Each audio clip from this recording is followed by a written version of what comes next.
heroism. It's the pursuit of two ideals, excellence and a higher purpose. This noble mission is not just found in Hollywood. It's a game changer for businesses devoted to it. Almost all business owners launch their company to make a difference in the world around them. Join us on the Heroic Experience as we talk with business owners, senior leaders, and established entrepreneurs so that you too can elevate your business to heroic success. Now, here's your host, John D. Hanson. Welcome to the Heroic Experience. I am so excited for this. It was actually on my list to do next year, and then I had an opportunity to grab it this year. I'm looking forward to all the great conversations we're going to have. Privileged to have Jeff Mers in studio with us from Insperity, and I'll introduce him in a sec, but we want to say thank you to Kaufman Media for sponsoring this show. They've made this possible. Check out their digital signage solutions at kaufmanmedia.com. That's spelled COFFMAN media.com. Jeff Mers with Insperity, a business performance advisor. Looking forward to hearing all the great stories he's going to share with us. But Jeff, welcome to the show. And we want to start off with the first segment in every show is how have you and Insperity, what are some of the wow stories that you've achieved for your clients before and after? Love to hear some of those in this first segment. Well, thanks, John. Good morning. Yeah, I'm very blessed to work for Insperity. We're branded as an HR company. We created the industry. But technically what we're doing for our clients every day is solving business problems. Obviously that looked and felt a lot different prior to the pandemic. Right. But as of the last 18 months, starting during the pandemic, it was assisting people with, COBRA continuation of benefits. Do they need to lay off employees? How can they file for PPP? All that tactical new economic stuff that had to go on. The majority of our clients, though, wanted to get back into the game as quickly as possible. Right. So we were, how do we create a hybrid work environment? How do we manage remote employees? And what's that going to look and feel like? As of late, we all know with no secret that a lot of the employees have disappeared. Right. Where's the workforce gone? Right. So now it's not only can I find the right person for the right seat, but it's can I find anybody? Yes. So we're working diligently with our clients to not only find those people, but to get them in as quickly as possible, get them up and running, and make them a productive and profitable part of the workforce as quickly as possible. You've been with Insperity quite a few years. What's a client, you may not be able to mention them by name, but perhaps by industry, that you remember that the before and after experience that they had with you? Insperity might have been totally new to them, but what was in your head, what comes to your mind first of a company that was like, we are so glad that you contacted us and that we're now with Insperity? Do you have a story you can share with us? Well, I have an audiovisual company in northwestern Ohio, family owned and operated for 30 years, and they were just at a place basically of comfort. Mm-hmm. Had a long-term vision of, what does succession planning look like? There's no family involved to take over the company. So how do we start developing a succession plan? And they had the foresight to realize that needs to start 5-7 years out, not 1 to 3 years. Exactly. So, fast forward a few years, it was just great to have an opportunity to get to know the business, get to know the people, start working on DISC assessments, work on performance management, training and development to find those diamonds in the rough. Who was really the next true leader in that organization? Surprisingly, It wasn't who they thought it was. So we had an opportunity to build out their sales force, build out their leadership, to give them a plan, and most importantly, give the employees some comfort in knowing that there's a purpose, there is an end game when the leadership leaves, and that they're going to be a part of it and what their role is going to be. Right. So it's beyond just the paper pushing tactical stuff. It's literally developing people. They coin phrase it as human capital management, but it's great when you see all the employees know their purpose, and there's a people strategy behind the business strategy. Yes. Yeah. When you say HR benefits management, oftentimes what comes to mind is just the tactical pieces, not so much the strategic pieces. I really enjoyed Paul Sarvati, the founder of Insperity, reading his book, because it not only gave me insights into kind of what their mission is or what their values are, but it provided one story after another of the before and after.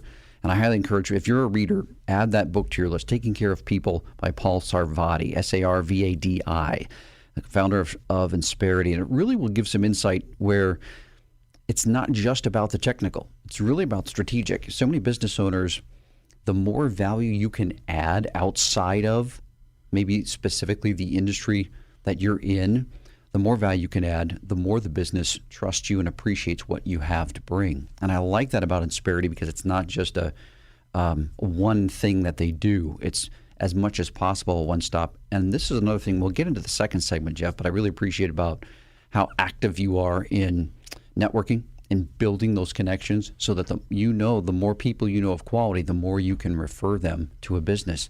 Do you have one other story you can share with us, either Insperity's or your own, of a before and after?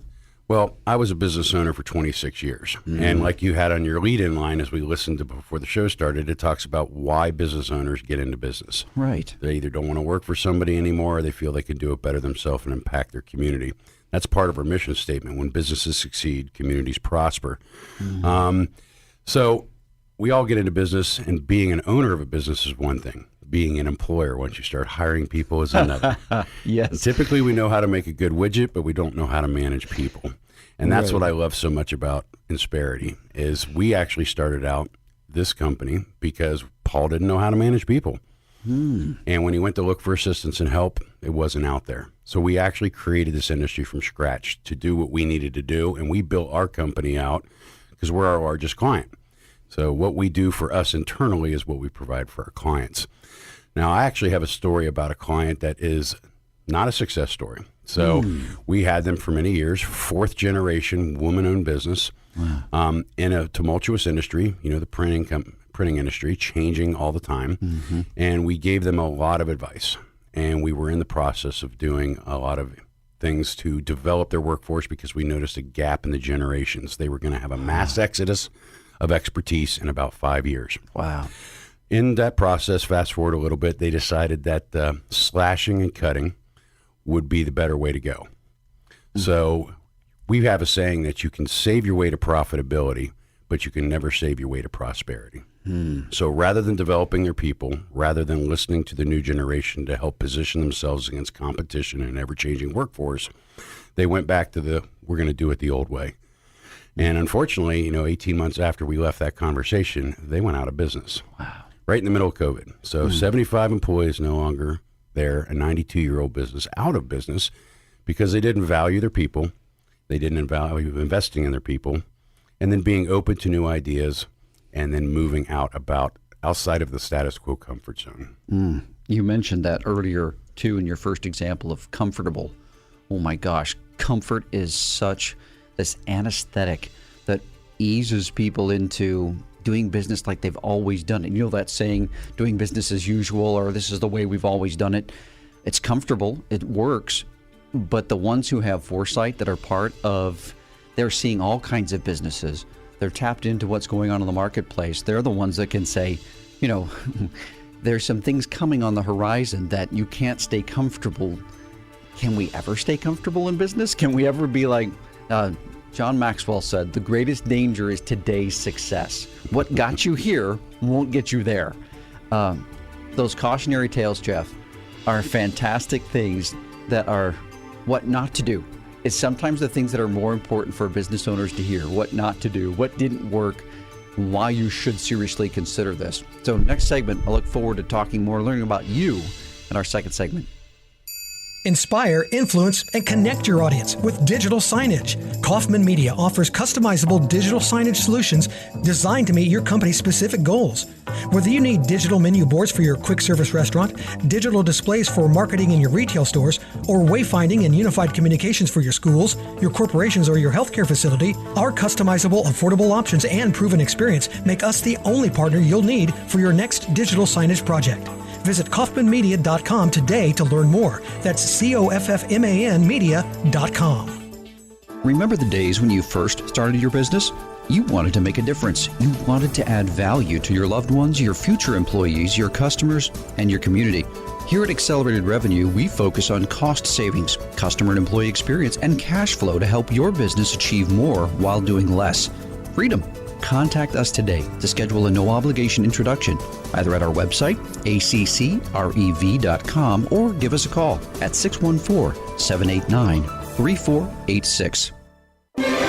Check out John's worldwide selling book, Wow Your Customers, 7 Ways to World-Class Service on Amazon. Now, once again, here's John. Welcome back to The Heroic Experience, sponsored by Kaufman Media, digital signage solutions and more. Check out their website at COFFMANmedia.com. That's kaufmanmedia.com. So happy to have Jeff Mers with Insperity, Business Performance Advisor. First segment we talked about some of the stories of what did work well and a cautionary tale of what didn't, and some things that business owners should seriously consider. Well, in this segment, we want to start shifting the conversation and learning more about Jeff. Well, how did Jeff end up sitting here across the table from us? And go as far back as you like, Jeff, because it's the stories that really connect us with others. And I think business owners, as they listen, will hear commonalities in your journey. So share with us, please. We'd love to hear. I came from an entrepreneurial background. You know, both sides of my family, in-laws and mine, all owned businesses. So that's all I've known is work-life balance, adversity, and creating something from nothing. So after a couple failed business attempts myself with some college roommates and classmates, I ended up finding a good niche in the insurance industry. And back in the 80s, there was a lot going on that we take for granted now that was brand new, and I was good at it. So I created a strategic benefits agency where we focused on strategies of providing the right benefits for the right package for the right retention. Did that for about 26 years. I was also in the military for 30 years during that time with the Ohio Air National Guard. And I had the blessing of being promoted to a first sergeant, which is the equivalent in the civilian world to an HR executive director. So I directly managed 383 airmen. Wow. So supervision, control, policies, procedures, impacting things for the commanders so that we would execute our mission. I really got into that. So that became my new passion in life is people management. And I had 5 different commanders. So interestingly enough, in that period of time, I saw 5 different leadership styles. Wow. So I got to see what worked and what didn't work and where people really responded versus where morale and culture really tanked. Yeah. So when I retired, getting up in the morning for insurance wasn't my gig anymore. So I passed the agency off and then I got into HR. Worked with a couple different companies, really didn't click on culture and client service and a client for life mentality. And then I was blessed with some of my peers to be introduced to Insperity. And man, I wish I would have found out about them about a decade ago because this is certainly a home. Doing what's right for a business, doing what's right and creating a client for life is really in my ethos. And that's really what Insperity focuses on. So building out a business through its people is really, I believe, my calling. Yeah, and no matter what industry you're in, it truly is about the people, whether they're inside the building or whether they're outside of it. So it makes total sense that also seeing those leadership styles. Oftentimes when people think of the military, they don't think of leadership styles. They don't think of people management. They might think of leadership with, telling someone what to do and issuing orders. Of that military experience, what did you find that you learned that's unique for that? People would say, oh, I got organizational skills, I got self-discipline, but what would you say in how it connects with what you do in HR? You mentioned that people management. First sergeant, people don't think of senior leaders in the military as HR. They think of them as having weapons, giving orders.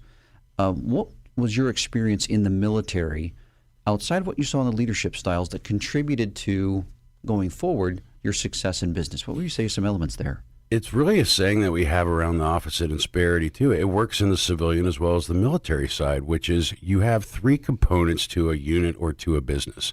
Sales or marketing, which is the delivering of a message. You've got finance, the cost of operations, and then you've got the actual operational side of things. How is it going to be put into motion? Everybody has a strategy for those 3. Typically, though, when you say what's your people strategy, you get a long pause and a blank stare. The only component that is consistent between those 3 verticals is the people.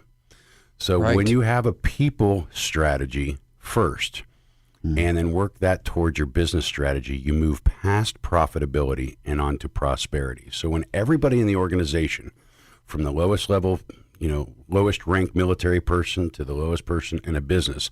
They know their purpose. They know what their contribution is to the mission or to the business.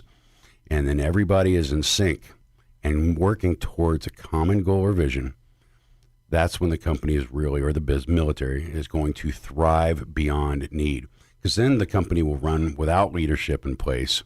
The company will move forward technically without leadership having to provide the day-to-day grind. Yeah. It's interesting that if you look back, and I'm have a degree in both history and business. I loved history ever since I was a kid. And there were leaders that were quite effective militarily, but morale just stunk and casualties were high. And then you had these leaders that, while casualties were high, they were greatly respected and very influential. I think of Patton as one example, very colorful, charismatic type person, also could be quite abrasive, but was the only commander that the enemy feared because of the results that he got. And I think in business, I was making some notes as you were sharing your ideas. Prosperity is kind of an idea of the morale of the company, where profitability is simply the mission, where you can achieve that mission of making profits, of being in the black on the books. But how is that impacting your people? Not having a people strategy, not even being able to measure, right? If you don't measure it, you can't improve it. And that's such a fluid thing. What have you found with companies that are successful with that people factor? What are some common elements there, would you say, of those businesses? How do they achieve that? Well, culture is what a business thinks it is. Climate is what they truly have. So when your customers and your people can tell you who you are and what your business is, that is truly your culture. Mm-hmm. So how you develop culture is one thing, but you kept mentioning things like implementation and measurement. Mm-hmm. That is an ongoing, consistent requirement. And just like anything else in business, it needs to be developed and it needs to be constantly nurtured and grown. Because like today, that success today doesn't guarantee the success tomorrow. And it's the same in business, in the military. So when your people can execute without you and get things done, you then truly have the correct organization. Yeah. And the idea of it being constant, for some reason, too many people, as I talk with them, attribute luck to companies that are immensely successful, but are consistently. If they have more than one facility, more than one branch, and it's the same no matter where you go, that has absolutely nothing to do with luck. That is all about intentionality. And so that can be achieved whether you're a one location, one facility, or whether you have 255. Because it's the intentionality that then goes into the design, that then goes into a process. Sometimes systems feel impersonal, but the military was full of them. But in the business world, systems can also be quite beneficial. One quick thought as we're in this last minute before the next break, Jeff. If you could put one word into the companies that you've been around that are successful, what is that one word you would attribute to consistently, no matter what the industry? What would be that one word you think? Communication. That's a good one. Yeah, of course. If you can't, communication being a two-way street, right? And in the military, you think, it's always talking at, yelling at, do this, do that. Communication on the battlefield, right? When you have all this other stuff going on, the more accurate the communication is, not only is the mission more successful, but the less fallout you have, the fewer casualties you have. And in business, you can testify to the fact that the companies that invest into intentional, thorough communication perform far better. Next, we're going to talk about your solutions, your services, third sector. Did you know that 70% of U.S. residents 12 and older recall seeing digital signage in the past week? Digital signage provides a 35% reduction in perceived wait time with a 30% increase in a customer's in-store browsing time. Kaufman Media offers customizable digital signage solutions designed to meet your company's specific goals. Christina said, "We love our digital signage. The software is easy to use and we can publish content in minutes. It allows for every department to be seen and have a voice." Visit kaufmanmedia.com today to learn more. That's COFFMAN media.com. Attention business owners, could your company benefit from stronger cash flow and strategies to navigate disruption? Join us in November as Accelerated Revenue hosts an in-person free seminar here in Columbus, Ohio, with networking opportunities and engaging speakers that will both help grow your business in every economy. Stay tuned to this show, The Heroic Experience, for more details, or visit our website, accrev.com. That's accrev.com. Would you like to be a guest on the Heroic Experience? Contact us at john.hansen@accrev.com. Now, once again, here's John. Welcome back to the Heroic Experience, sponsored by Kaufman Media. Find out about their digital signage solutions and more at their website, kaufmanmedia.com. That's COFFMAN media.com. All right, our last segment here with Jeff Mers with Insperity, Business Performance Advisor. This is where we really get to dive into the nuts and bolts of what Insperity does and their advantages there. Before we jump into that, though, and I'd love to hear more details about this, at the last segment, you talked about communication and it being a two-way street. We were having a discussion off mic. And that idea of communicating, if you could communicate to someone that has never heard of Insperity before, what would be that unique factor that Insperity brings that a business owner wouldn't think of?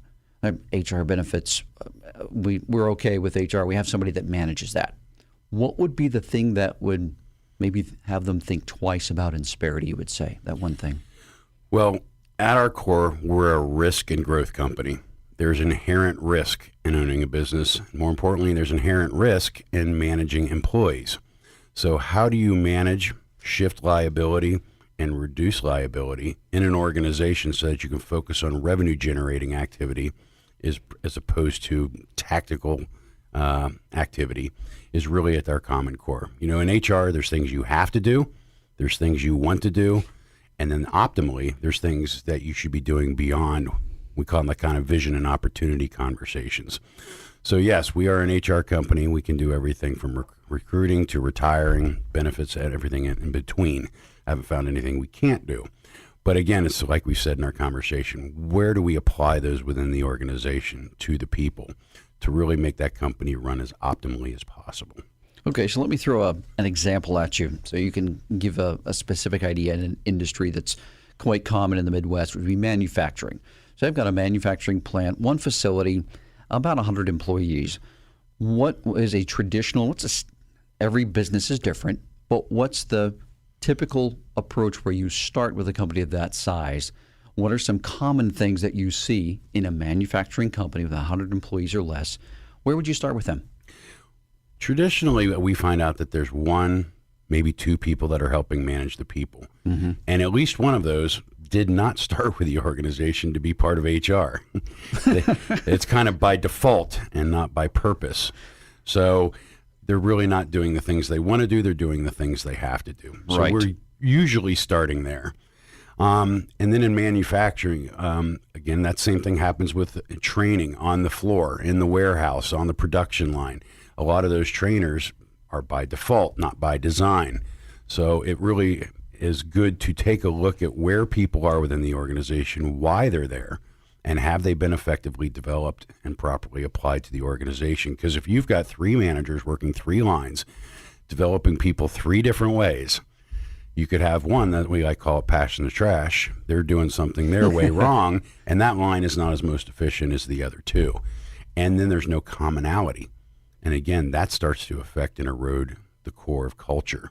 So we're going to take a look beyond benefits, beyond compensation. You know, obviously we're going to do all of those as well. But once we get those things in place, we're going to take a look at the actual operations and the management of the business. Yeah, so there's a training and development aspect to it too, not just for the employees and the managers of the employees, but even the HR people themselves, because they might be checking the boxes, getting things done, moving people through. So, but it has a lot more to do with than just hiring and firing. And here's the insurance package we provide. Ideally, you want an HR person. What would you say are some aspects that you want to add to an HR person's life? So if someone is in HR listening right now, and they're in charge of managing that, how does Insperity help them in their role? We're going to offload a lot of processes that are probably being done manually and we're going to automate a lot of that as well. What I learned in my HR factor in the military was when I was spending time pushing paper and dealing with policy, I wasn't cultivating and developing, and more importantly, knowing my people. Right. So if you talk to most HR directors, they got into this because they have a passion for people. Right. Fast forward 6, 8, 10 years, and you find out they're semi-miserable because they're spending most of their time, 56% of the time by measurement, doing nothing but the tactical, the mandatory, the mundane. So when you can tell an HR director that you can actually start looking at vision and opportunity within an organization and getting back to doing what you originally loved to do and really what the business requires, which is the interaction of people, that really starts to excite the conversation. You know, an open enrollment for an HR director is like tax season for an auditor. Right. They dread it. So when we can reduce a lot of those costs, when we can stabilize that expense, when we can automate the enrollment and educate the employees and take one of their single most dreaded times of the year and make that not only an experience, but an education component, something that gives them very little ROI, like the spend on healthcare, can now become a very effective motivation and retention tool. So, and then we can, again, if we're giving back a lot of that time to the HR director, they've spent so long doing the same thing over and over, they don't know what to do. But eventually the lights will start coming back on there. They start to get excited of what they now can do. Right, because in theory, HR should be far more than just processing paperwork and make sure we have enough bodies to keep things running on the floor. But oftentimes that's what it ends up being. And the things that are most important, you said they got into it because they cared about people. They wanted to work with people. They wanted to help people. Well, development, they don't have time for training and development. It's a check the box. We got it done for the year or the quarter because they've got all the benefits and all the tactical and all the paperwork and all the things that are must get done.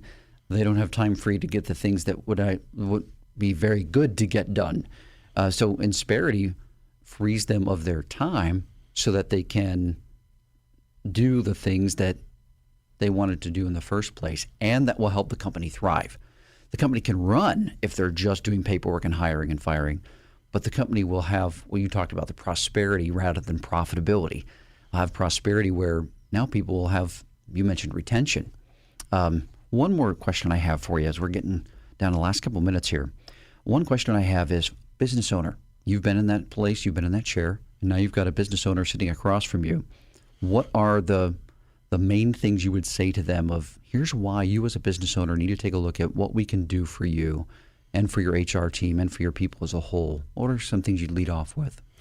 We outsource everything in life. True. I don't want to make a pizza. I'm going to order a pizza. I just outsourced a sale. I wish I had known about outsourcing and HR assistance in any capacity when I owned a business. I lost a lot of personal time. My family lost a lot of time, weekends and evenings, managing things I didn't need to manage.